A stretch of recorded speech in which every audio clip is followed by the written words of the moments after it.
This visual novel contains mature themes, strong imagery, and content that some players may find disturbing. Player discretion is advised. This is a work of fiction. Any similarities to actual people, companies, institutions, or events are purely coincidental. Okay, press enter to begin. Okay, so there... Okay, music. I'm turning that down. Voice blips. I hate voice blips. They can go down.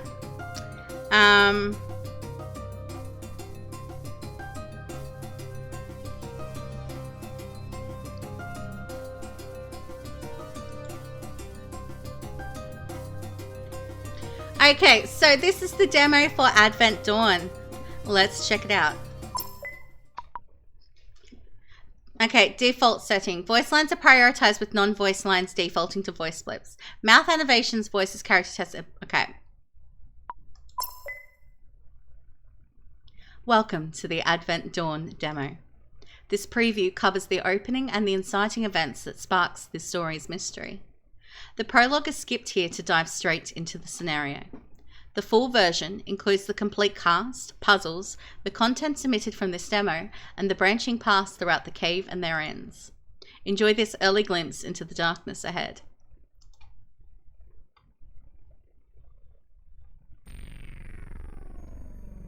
So, you've decided to descend anyway? Yes, I have. I do hope you do not regret that decision for the horror. Oh, fuck, I skipped it. I didn't mean to.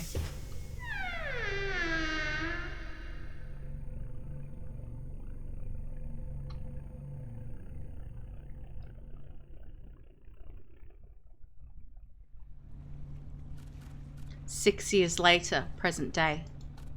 June 27th, 2066.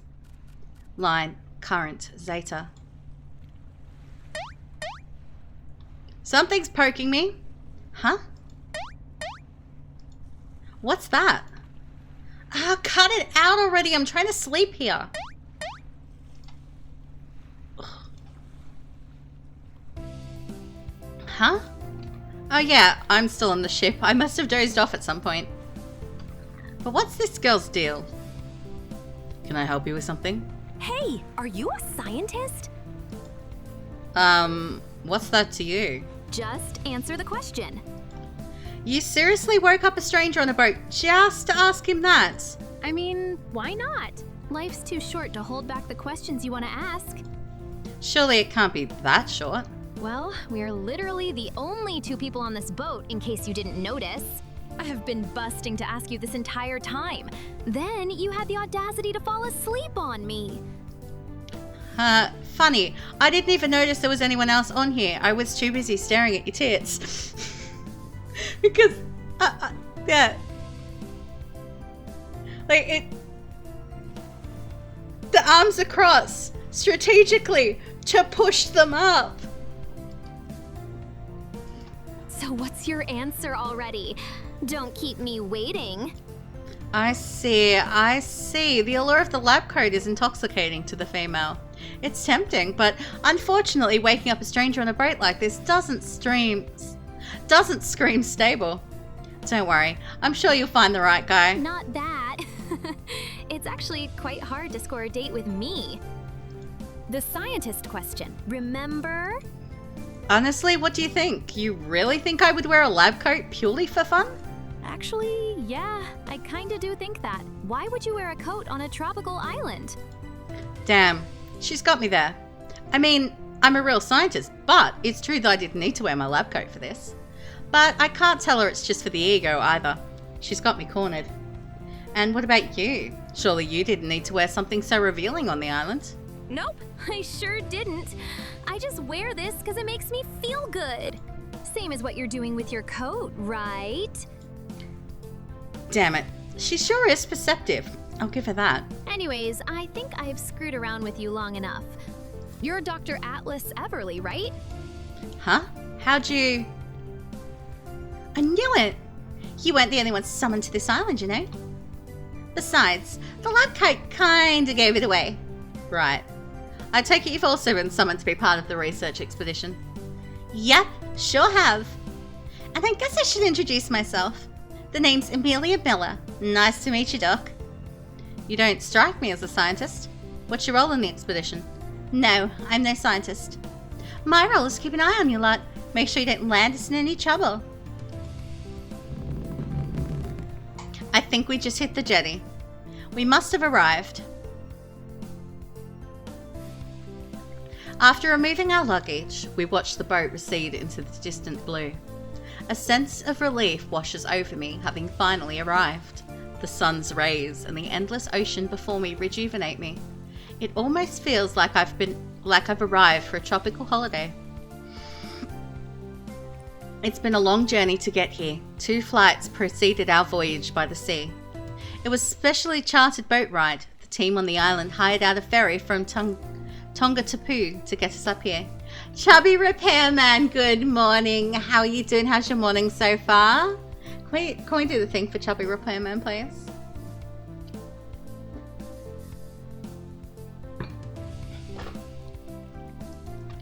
It's impossible to get here otherwise. This island is almost as remote as it can get. Why the serious face? I'm just thinking. Now that I'm here, I realize how far away from everything we are. Door's open! The door's open! Oh, you scream when the door opened! Oh. By the way, I just discovered we only had one crucie in there. I literally tense up my whole...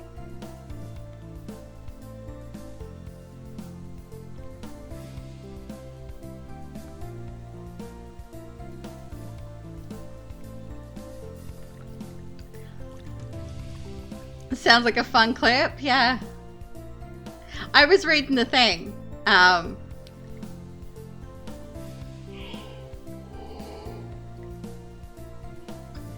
you're pouring the coffee. I'm gonna need more in a moment. Hey, it's a weird feeling. Not used to being away from home, Doc? Well, I'm certainly not used to being this far away from home. Even so, the scenery doesn't get much better than this. Suddenly, the girl before me stops paying me attention, her eyes darting to the space behind me. So, could you do me a favor and play along? Huh? What are you talking about? Play along with what? If you want to make it through this, just play along with me, okay? What is she going on about? And what's up with that freaky smile of hers?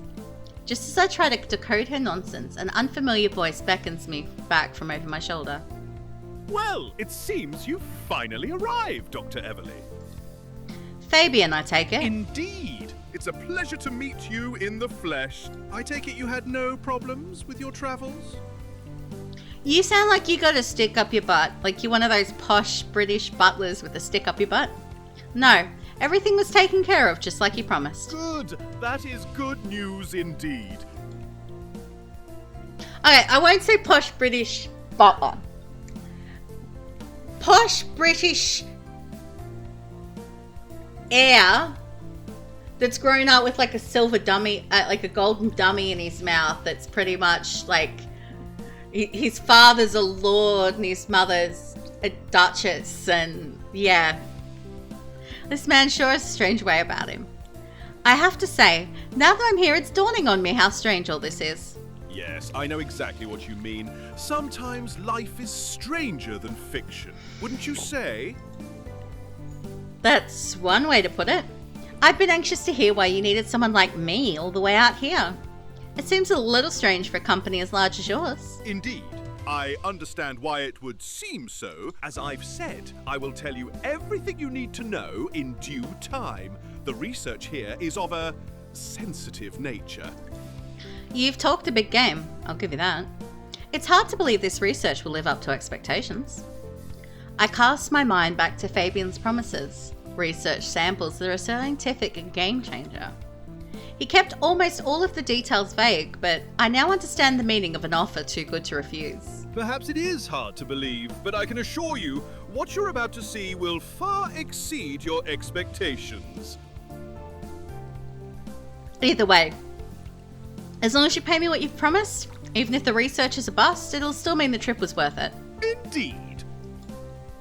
Fabian's eyes momentarily drift away from me as he looks suspiciously at the woman silently standing to his left. And you there, who might you be? Oh, hello there. The name's Amelia. I'm the doc's assistant. She's what? Is that so? Dr. Everly, you never advised me you were bringing an assistant. Amelia's eyes bore through my soul. What should I do? She told me to play along, but she could be some crazed nut job for all I know. Well, I want to earn her favour so that she'll let me put my face between her boobies. So, is she here to ruin the research? Is she some terrorist? What the heck am I supposed to do? I'm going to play along. I should play along for now, at least until I figure out what her deal is. The look she gave me before was seriously scary. Yeah, it is the only logical choice. But if I'm going to do this, I've at least got to offer a little payback with my story. Sorry, my assistant is a seriously clingy individual. She's wildly in love with me, you see. I wasn't intending on bringing her, but she wouldn't take no for an answer. I hope it'll be okay. Damn, she doesn't seem upset by my story at all. Is that so? I'd prefer it if you would have told me beforehand, but far be it from me to get in the way of young love. Anywho, we should begin making our way to the sites. We begin to make our way with our bags down a winding path through the trees. There's no sign of civilization, with the air about us feeling thick and oppressive. There's something strange about this forest. Yeah, the spread and shape of the trees somehow just feels wrong. I'm not sure why I feel this way.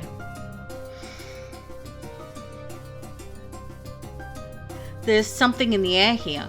In my stomach stirs an unnamed feeling. You'll find many things on this island are unusual, Dr. Everly. This island was long considered cursed by the local peoples, never to be visited for fear of possession from the evil spirits that dwelled here. Although I don't believe in such things myself, I must say there is certainly something eerie about this place. This island, what is it really? What about it warrants paying someone like me a large sum of money to research it? And why all the secrecy? Even the name and exact location have been hidden from me, with all the travel arrangements handled by Fabian's company, Aperta. Why would a pharmaceutical company like his be so interested in such a remote place? Are they developing some new medicine, or is there another reason? All I know is that we're several-hour boat ride from Tongatapu in the South Pacific, and that's about it. I've been asked not to press for information while I'm here, so I won't bring it up now. Hopefully the answers will present themselves while I'm here.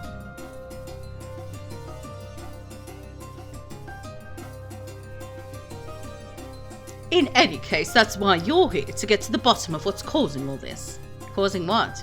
Well, what we found was a surprise to us all. We are trying to ensure that we keep this team here small. For the moment, you will be the only neuroscientist here. The biology team was sent elsewhere due to lack of progress. Rounding another corner, we hear approaching footsteps. Hold on. Amelia flashes into a fighting stance when suddenly... Whoa! What the... An unfamiliar young woman bounds in from around the corner, letting out a startled cry as she almost runs into us. In response, Amelia tenses up, assuming a battle stance opposing the stunned girl in front of us. Who are you? And what are you doing sneaking up on us? Huh? Can someone tell me what the hell is going on? Why is this crazy lady trying to kill me? What, who you're calling a lady? I'm probably younger than you know. What's the issue you have with what she just said? Gee, quite the feisty assistant you've got there, Dr. Everly. We'll have to keep an eye on her. Be at ease, Miss Miller. This here is Lyra Blythe. She's on technical support. She'll be aiding us in our tech and mapping the terrain on our journey. Amelia backs off with a slow nod of assent as the simmering tone begins to die down. So you're Dr. Atlas Everly? I'm a fan of your work. We all use your neural chips here. That's not surprising. Almost everyone does. Okay.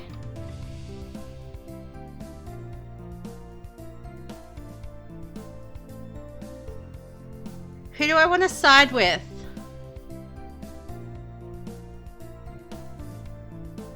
AKA, who do I want to get with more? I'm going to side with Lyra. Well, it's refreshing to meet someone who's clearly such a fine judge of quality. Something surely missed in this world if my recent experience on a certain boat has anything to go by. So, Lyra, you're mapping the terrain, huh? That's right. That's what this device here is for. Lyra points to the AR goggles fixed on her head.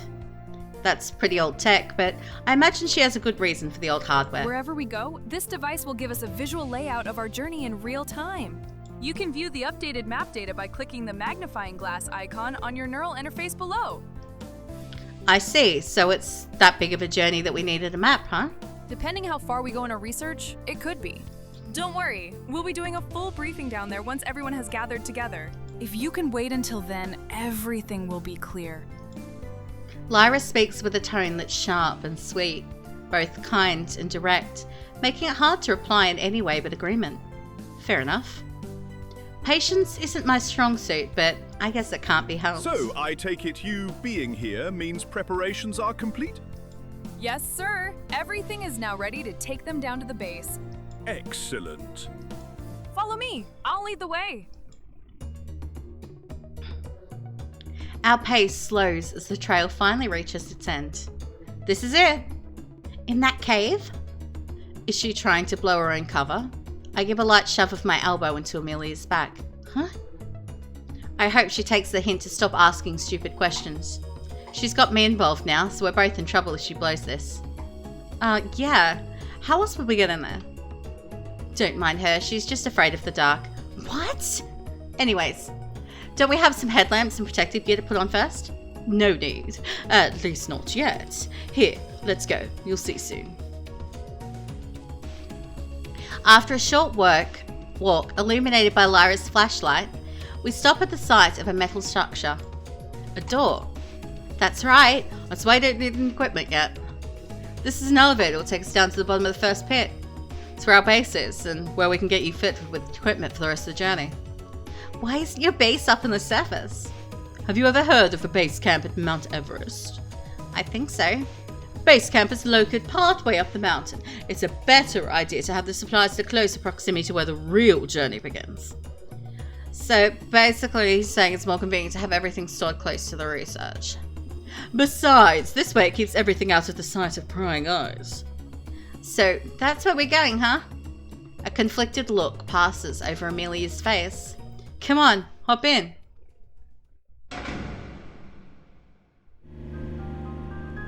Although the door to get in was narrow, the elevator widens to a larger open steel cage.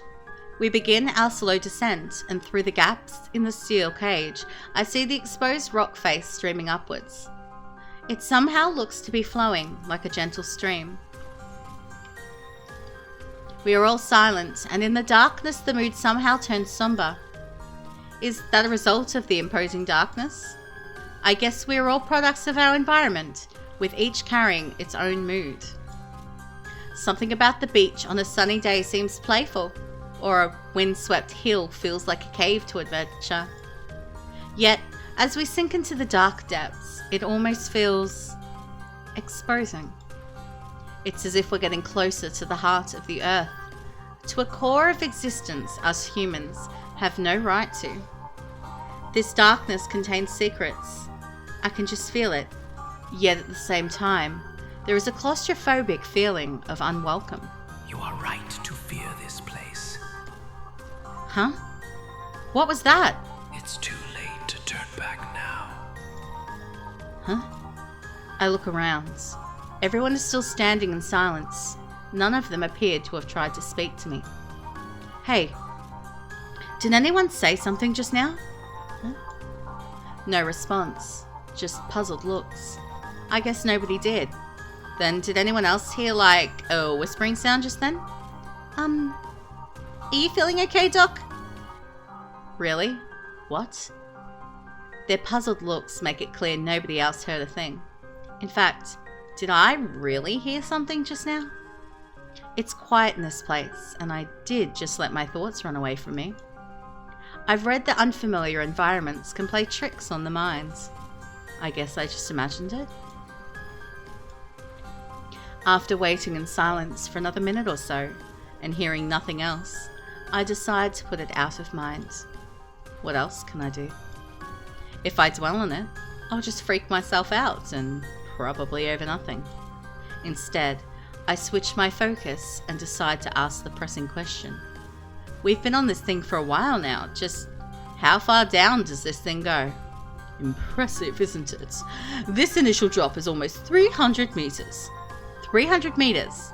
Mind-boggling, isn't it? The largest straight pitch in the world is 600 meters, but anything above 50 meters makes it absurdly rare.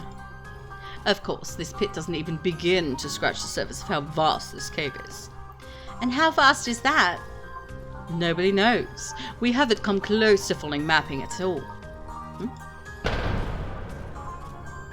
We're here! As we exit the elevator, before us lies an unending darkness of the cave, illuminated only by Lyra's flashlight. We begin to advance slowly down the tunnel. I can feel how cut off we are from the surface world. This is another world, a world of darkness unfamiliar to the light. For that reason, I almost feel like we're intruders, breaking the natural environment by our presence. We continue to advance down the straight tunnel, Lyra leading us with her flashlight while I take the back of the pack. That flashlight is our lifeline until we get to base, with its light turning the rock face a pale yellow that would otherwise be endless grey and black. The tunnel is far larger than I would have expected this deep underground. We continue our silent march for some time. It almost feels a sacred silence that none dare to break, like the vast pause at the ending of the choir as the priest slowly makes his way to the pulpit. Yet, as the minutes stream by in this seemingly endless passageway, something catches my eye. Out of the direct reach of the light, a tiny crystalline orb sits upon the ground near the cave wall. Perhaps an orb isn't the right word for it. It's about the size of a small grape. I'm surprised I even noticed it in this darkness, particularly given the large size of this tunnel. Yet something about it seems out of place, like a lone flower in an otherwise empty field. But this is my chance to get it. I'll likely be doing this research under supervision, and if these crystalline formations are as special as Fabian led me to believe, this might be my only chance to get one to take back with me. I glance ahead. I'm at the back of the pack, so it should be easy to get it without anyone noticing. I take out a small specimen container from my lab coat, ready for the orb. As I remove it from the ground, there's a slight resistance. It almost felt like removing it from the rock was plucking fruit from a tree. Tipping it in, I close the lid, slip it into my pocket, and quickly dash to catch up to the rest. As I make it back to the group, Fabian turns around, apparently having heard the sound of my arriving footsteps. Everything okay, Dr. Everly? Yeah, just needed to tie my shoelaces. I walk past Fabian as if nothing had happened. A strange sense of unease hangs over me, but it's not because I took that sample. It's this place. Fabian was right. There is something off about it. I'm going to be really quick, guys. I'm going to take a really quick break. But I'll be back.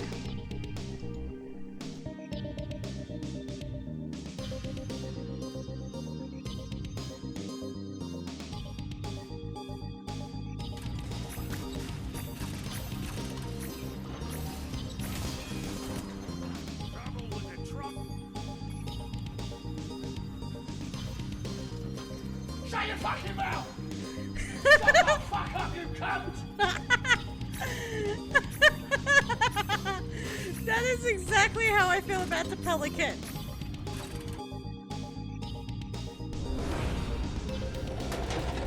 Fuck off, Bendy, fuck off, Bendy, fuck off, Bendy, fuck off, Bendy.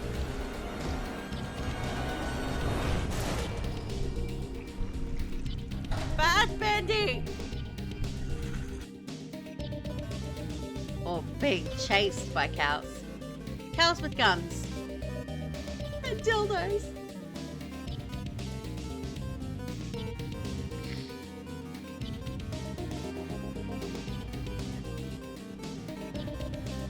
I have this weird mental image in my head right now of cows chasing people with dildos.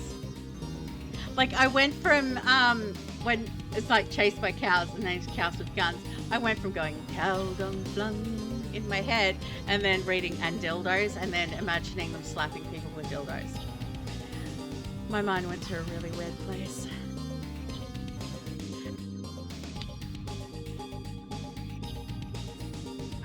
Hold up! Oh, it's moving! Oh, fuck off!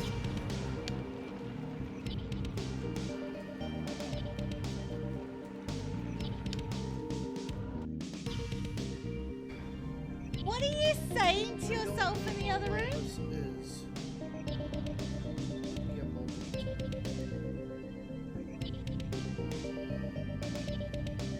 I heard some very,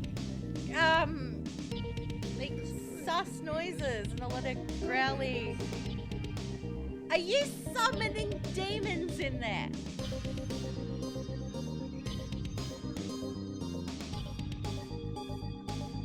You sound like you're summoning demons. Correctly. What can I do with it?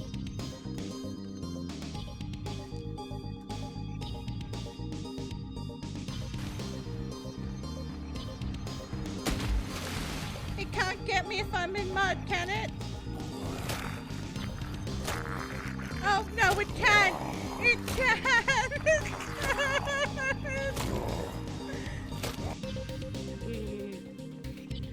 This is Sparta!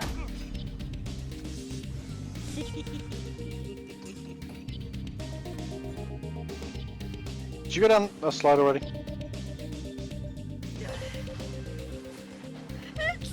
You're making some very soft noises.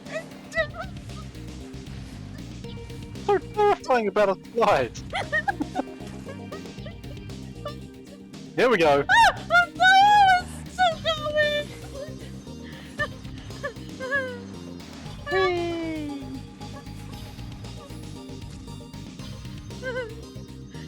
Oh damn! No, Took a photo of me. Boing. Whee! Alright, sorry about that. I needed a new drink and stuff.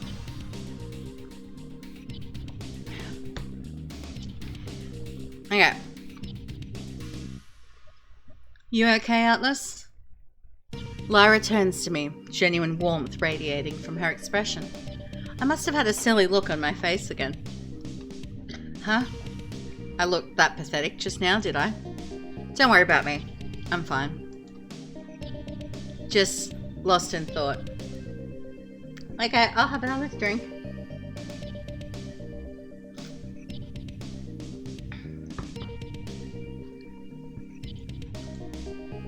That's good. You do that quite a bit, don't you? I guess so. It's that obvious. I only met her an hour ago, so that's no good. Yeah, several times already it seems like you were somewhere far away. I've always been like that. I get caught up in my head about all kinds of stuff. I can't help but come up with all kinds of theories about basically everything I see, but I won't bore her about the details. Back in school, I'd get in trouble for zoning out, but I've learned to put my wandering mind to good use. Is that why you became a neuroscientist? Take a certain type of person to concern himself with studying brains. I guess. There are a bunch of reasons, but most of all, it just suits me. Well, if it makes you feel any better, you're not the only one zoning out around here. Even right now, I'm running through my mind how I'm going to reconfigure the network down here. It's a massive headache to solve. You get a connection down here? We're limited to wireless connections, and even they are only in a few rooms. This rock doesn't let wireless signals penetrate, unfortunately. Right. It also means those neural chips of yours aren't going to work down here. That's fine. Might be good to have a break from all the noise anyway. While Lyra and I are talking, Fabian, who was walking by himself a few paces forward, stops to allow us to catch up as he injects himself into the conversation. So, Elijah, you're going to be working by yourself on the project for a while. I suppose, but where's the rest of the research team? We still have our geologist on hand, but we're between biology teams at the moment. We'll have them replaced in several weeks. In the meantime, you can get started on your side of the work. And do you mind if I ask why you need a neuroscientist for work in a cave? Fabian allows Lyra to continue ahead as he draws close, speaking in a low, whisper-like voice as he leans in towards my ear. All will become clear, Dr. Everly. Just wait until we reach the lab. I will say, though, if you can help us crack this research, it'll be the most important discovery of our lifetimes. It'll far eclipse your work on those neurotrips. On those neurochips, as important as that was. Just imagine the fame and wealth that'll be yours if you're able to crack this for us. There is something in Fabian's manner that puts me off. Sure, those things would be nice, but the way he speaks of it makes my skin crawl. I guess that's just businessman though. As long as I get paid and the science is interesting, that's enough for me. Well, I'll do my best. Feeling the need to distance myself from Fabian, I begin to press ahead to catch up to the others who seem to be engaged in a conversation of their own. But as I begin to move forward, I notice something is wrong. Did I just lose my balance? What is happening? Everything around me seems to be trembling. My feet can't even stay steady on the ground. This has to be me, right? Am I about to faint or something? Are all my senses just going haywire? No, it can't be. This noise? I look over to the left. The look on Fabian's face tells me all I need to know. What? No! No! Is this an earthquake? What the hell? It can't be. We just arrived. What are the chances of that? Cave in! Run! We've got to get somewhere more secure. Lyra's voice jolts me out of my whirlwind of panic thoughts that had me frozen in place. Now isn't the time to be contemplating how ridiculous this situation seems. We've got to get somewhere safe. Right, let's get out of here. Amelia and Lyra lead the way in a dash, leaving Fabian and myself in a scramble to keep our balance and keep up with them. We make a decisive dash straight down the passageway, abandoning our bags in the process. Lyra and Amelia are surprisingly nimble and sure-footed despite the shaking earth. Debris and small rocks rain down on us, as does the groaning noise of strained earth. Panic follows every step. My heart feels like it's going to burst through my chest. My mouth goes dry as the cold shock of realization hits me. This situation is deadly serious. This can't be real. I might get trapped down here if I can't find a way to escape, but these damn rocks encircle me in every direction. Damn it! I can't get out! I can't get out! My world suddenly blurs for a moment. I lose touch with my surroundings in the midst of the panic. Damn it. Keep your head. This isn't the time for a panic attack. I need to stay calm. I have to breathe. I begin to retain my focus as I hear a cry ring out from right beside me. It sounded like Fabian. A rock must have struck him. Damn it. I've lost sight of him, and our light source is dwindling. Lyra's getting too far ahead. What should I do? I can't just leave him behind. I dash back, and in the darkness my leg kicks into something soft. Fabian? Dr. Everly, why did... Terror saturates his voice. He's clearly injured. I'm not sure where, but it looks like he can't move. Here, put your arm around me. I try to pick him up, but he's heavy. I can't rush this. Come on, I need your help here. I don't want to die. I don't want to die. He's manic. Then help me, damn it!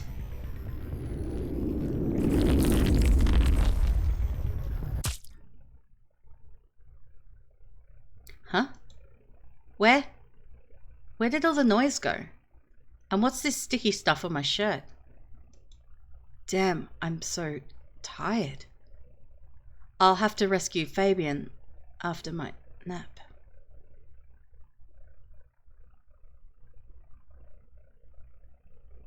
You hit a dead end. Jump back to the most recent choice.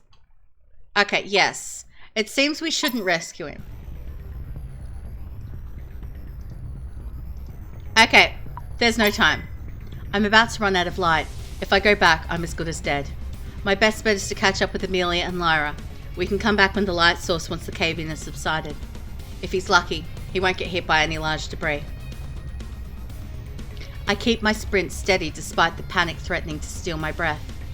I can't fall too far behind. Their flashlight is my lifeline down here. This darkness is too threatening to get lost in. Even the momentary thought of it is too horrible to dwell on. This fear drives further power into my legs. Waves of rippled earth pass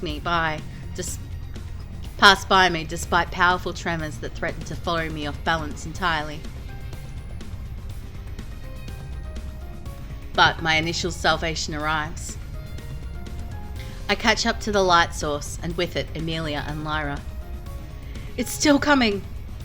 Lyra exclaims as she looks at the falling debris to her side mid-dash. It seems they hadn't even realised I'd fallen behind. Just how long is this thing going to last? I know! This thing seriously doesn't know when to end, does it? Kinda reminds me of too many men I've met over the years. Are you seriously making jokes at a time like this? Shut up and run! Jeez. Bit pushy, aren't we, Doc? But don't worry, I'm not gonna die here. Not like this. Something about Amelia's tone is sure. I don't doubt her.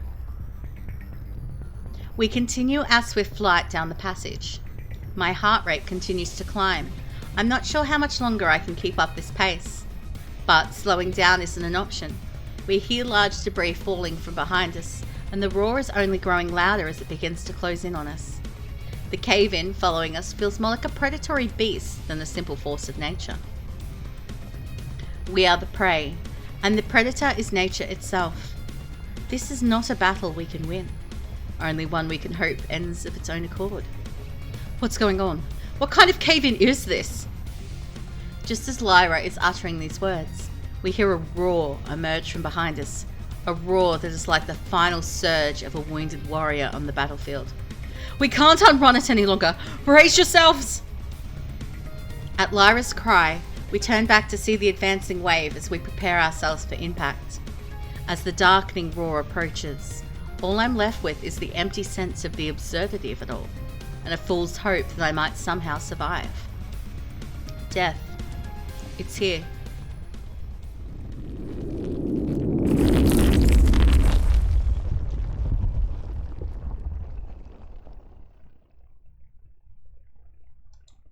Yet silence is all that descends upon us. I await an impact that never arrives. I'm alive? I breathe in some of the loosened dust, causing me to momentarily choke as I cough to clear my lungs. I regain my breath as the dust slowly begins to dissipate, with disbelief and relief washing over me at the same time. Hey, did any of you guys die on me? No, I'm fine, somehow. I'm okay too. Looks like we got just far enough away. That was close. Too close. I don't know if I should feel grateful or grieved.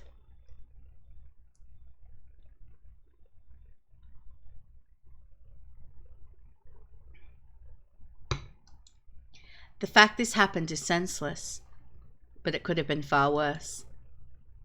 But we're not out of the woods yet. We still don't know how serious this is. Fabian, you there? Amelia calls out for a voice I know won't answer. Where's Fabian? I lost him back there. I think he must have tripped or something. Why didn't you go back and help him? I mean, I did, but then I died. So, yeah. Why didn't you? It's because you ran so far ahead with the light I wasn't able to go help him. But how was I supposed to? Before we can continue, Amelia cuts in decisively. Alright, settle down. It's no use blaming each other now. It all happened too quickly for any of us to think anyway.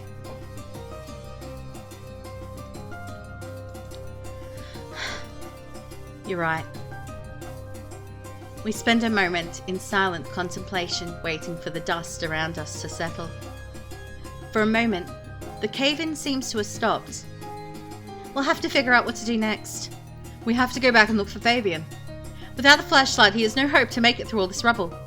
It won't be safe. But you're right. He doesn't have much hope if we don't go back for him. Are we sure this is the right call? I'm sure.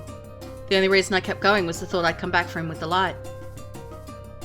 Even if it's dangerous, we can't abandon him now. Alright, then I agree. As long as you understand what you're getting yourself into. There haven't been any more rumblings. I think we should be safe now. Safe is too strong a word, but we should be okay if we take it slow. We have to assume that all the rocks underfoot are unstable as we go. Okay, let's head out. Following Lyra's flashlight, we slowly make our way over to mounds of fallen rock. Some sections are so filled with debris that the tunnel opening becomes tight to fit through, whilst other sections are more sparse. With the instability of the mounds, safe travel takes some time. Ah! Lyra mistakenly steps on a loose rock, sending stones streaming down the pile, threatening to pin her ankles in the flow. Watch out! I quickly thrust my hand out, grabbing her arm and pulling her back upright out of the stream and towards myself. Her momentum sends her into my chest as she braces herself against me. Oh. Thanks. Sure, no problems. Well, this is awkward, though not totally unwelcome. Alright, that's enough. Move it, you two. We carefully advance through the sea of stone, one cautious step at a time. There's no sign of additional collapses, and we grow less anxious of the thought as time passes. Hi, Dragon Wolf. How you doing? Can we do the thing for Dragon Wolf, please?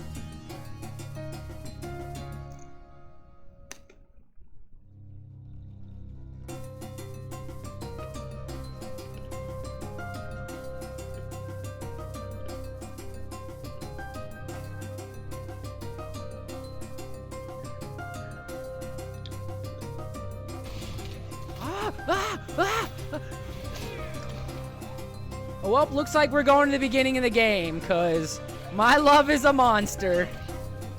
Move, you fat fucking beast!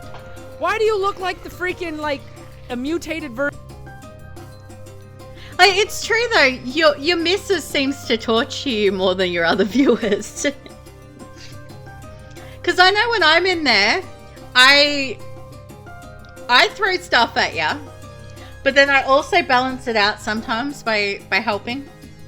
I'm not 100% a monster. I mean, I like pain, but not at the expense of, like, it being frustrating.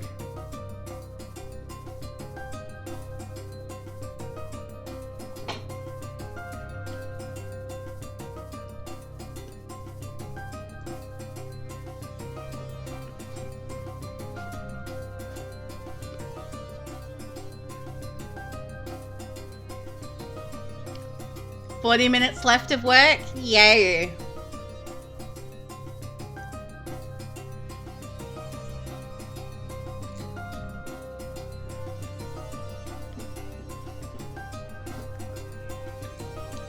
She has to do something with all the free coins. Could help me though. Yeah.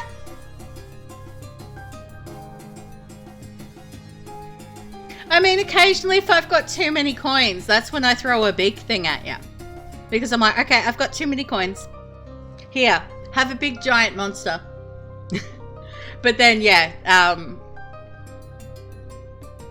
But then at the same time, if I notice you don't have enough ammo to kill said thing, I'll give you some ammo to do it.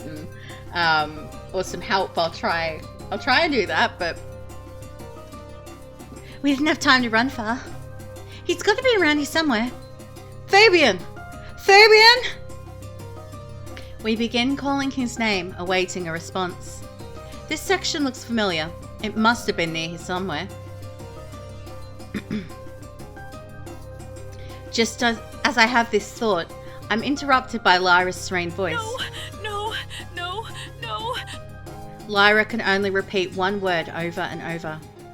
I follow her eyes and the flashlight streak to the source of her shock. Fabian! Lyra's pain scream echoes out amongst the cold stone. I can't even register the sight before me. Before me is a sight unlike anything I've faced before. Before me is the lifeless corpse of Fabian. A cold wave of shock courses through my body. It can't be true, can it? But despite my wishes, there is no doubt. I can't deny the truth in front of my eyes. Even without checking for a pulse, I can tell the body before me is simply a shell. He didn't make it. Fabian is dead. Damn it. Am I responsible for this? Could I have saved him if I'd stopped when he was struck by that rock? Lyra checks for a pulse despite the obvious, but shakes her head in resignation. Silence envelops us all as we try to come to terms with the horror of what we've stumbled onto. I didn't know Fabian very well. Before today, I'd only spoken with him a handful of times in the lead up to this trip. Even so, a pit opens in my stomach at the senseless loss of life before my eyes. The silence stretches, heavy with shock, until Lyra's voice finally cuts through it. Wait, what is that? On the ground next to the body lies a knife. What on earth? The design is simple, yet oddly shaped. I have never seen a knife like it. Yet, it is not that aspect of the design that catches my eye. What is that symbol on the blade? It's the Eye of Horus. It is the Eye of Horus, I think it's pronounced. Something about the taunting eye grates at me. It's haunting and entirely out of place in this scene. It looks kind of familiar, but I don't know what it means. I do. That symbol. It's the Eye of Ra. The Eye of what? It's not the Eye of Ra.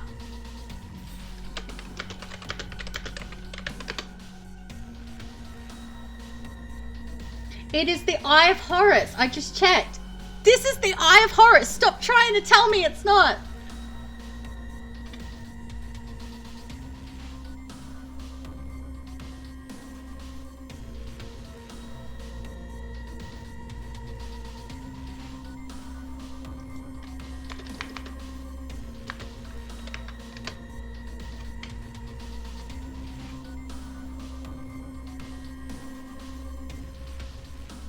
Okay, I am mistaken. They are very, very similar. The Eye of Horus and the Eye of Ra are very, very similar. The only difference that I can attribute to which one's which is the Eye of Horus seems to go the other way and is clear in the middle. Like, but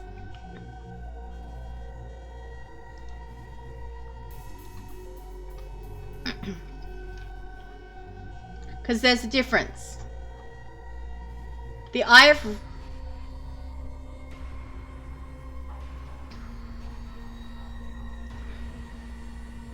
Yeah, if it faces this way, with the curve this way, it's the Eye of Ra. If it's the other way, it's the Eye of Horus. Okay. You are forbidden, game. You are forbidden. Forgiven. Forgiven. The Eye of what? It's the symbol of an ancient Egyptian god. The Eye of Ra symbolizes destructive power and retribution. Retribution? Are you sure? Growing up, my little sister and I were obsessed with ancient civilizations, and Egypt was the most fascinating of them all. There is no way I would mistake it. Yeah, I'm sure. Lyra's frightened expression catches my eye. There's something so profoundly off about this whole event that my mind hasn't even processed it yet. But this isn't the same for Lyra. This has hit her hard. Why is that symbol on this knife? We're nowhere near Egypt. And why is it right next to Fabian? Amelia bends down next to Fabian's body to take a closer look. There's a sharp gauge in his leg here. It's probably what caused him to fall behind. Do you think it was done by this knife? Amelia pauses and inspects the blade for a moment. It's hard to say. A sharp enough rock with the right force could have done this, though it's a relatively clean cut, so it would be quite unlikely. The main problem is there's no blood on that knife. She's right. In fact, this blade is pristine, like it's never been used. What does this mean? I don't get it. Do you think someone attacked Fabian? That it wasn't an accident? Lyra is worked up. She knew Fabian the best, and between the cave-in and coming across his body, it's amazing how well she's handling this. Even with this in mind, it's a serious situation. We have to be honest with her here. We can't afford to be so sensitive that we don't grapple with the reality we're faced with. This is potentially more dire than just the cave-in. I take a moment to think through the options. There's a gauge on the leg which could be caused by the knife. Sitting right next to him is a knife with a strange symbol. Yet the knife is completely clean. I take a moment in silence to synthesize this information before calmly but directly sharing my thoughts. I can think of several options to explain what's happened here. Which are? Well, the first was the knife was used to attack Fabian, but was then cleaned and left behind. It'd be very strange to clean it then leave it behind. To hide the evidence would just be easy to take the knife with you. Yes, unless the attacker was trying to send us a message by leaving the knife behind afterwards. I stare at the strange symbol contained on the knife. What kind of freak would attack someone and then leave behind a clean knife? The emotion in Lyra's voice is palpable. It's a good point. If some bastard attacked Fabian and then left the knife behind to send us a message, surely a bloody knife would be more threatening. They're both right. It would be unusual, but we can't rule out that there was an attacker, and that they may have had their own reasons for doing this that we don't yet understand. This leads us to another quite similar option, which we started touching on just now. The knife might not have been used in the attack directly, but instead its purpose was only to send a message to the rest of us. If either of those options are true, wouldn't that mean there's someone else in the cave nearby who planned this? A wave of fear washes over me at this thought. If someone left this knife, then surely they have to be nearby. For all we know, there could be someone watching us right now. I won't mention this to the girls. I don't want to unnecessarily scare them. It's hard to know who left it and what their motive was, if this is true. I wouldn't be too concerned though. What? How could you not be concerned? Because I don't think this is right.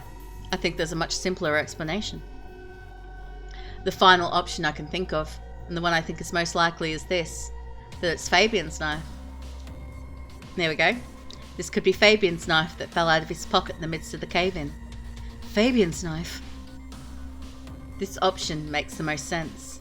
It explains how the knife got here and why there's no blood on it. It also means we don't have to think about there being a killer around, nor some weirdo trying to send us a cryptic message. It means that Fabian's death, as tragic as it is simply the result of a freak natural event. Are you aware of Fabian having such a knife, Lyra? I'm not. But it's not like I knew everything about him. I've only worked here for a few months. Still, it'd be pretty strange to be carrying such a big and weird knife around. That's true. It's a bit oversized to just be a utility knife.